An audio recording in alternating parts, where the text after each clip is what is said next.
Hi praise lord. దేవుని పరిశుద్ధ నామానికి స్తోత్రం కలుగునుగాక.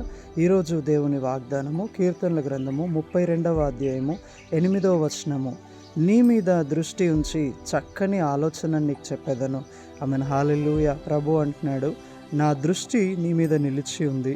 నేను నా దృష్టిని నీ మీద ఉంచి నువ్వు వెళ్తున్న మార్గంలో సరైన నిర్ణయాలు చేయడానికి, సరైన విధంగా నువ్వు నడుచుకోవడానికి, ఎవరి చేతిలో మోసపోకుండా, ఎవరి చేతిలో నష్టపోకుండా, ఎవరి వలన నీకు అపాయం కానీ హాని కానీ కలగకుండా దేవుడు అంటున్నాడు, నా దృష్టిని, నా చల్లని కనుదృష్టిని నీ మీద ఉంచి ఉన్నాను.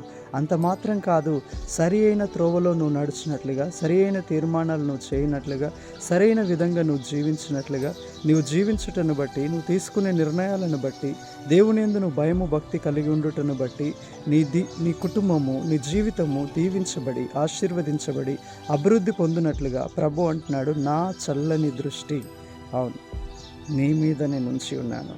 ఇంకా చక్కని ఆలోచన చెప్పి నేను నిన్ను నడిపించబోతున్నాను. చూడండి, దేవుని దృష్టి మన మీద ఉంటే మనకు క్షేమం కలుగుతుంది.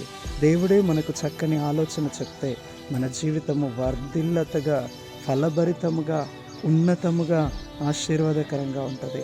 హల్లెలూయా. దేవుడు అంటున్నాడు, భయపడొద్దు.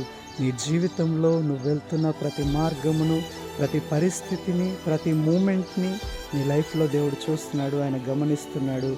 ఆయన కనుదృష్టి నీ మీద ఉంది. ఆయన నీకు సహాయం చేసి చక్కని ఆలోచన చెప్పి శ్రేష్టమైన మార్గంలో మనందరినీ నడిపించునుగాక. Amen. Praise the lord. God bless you all.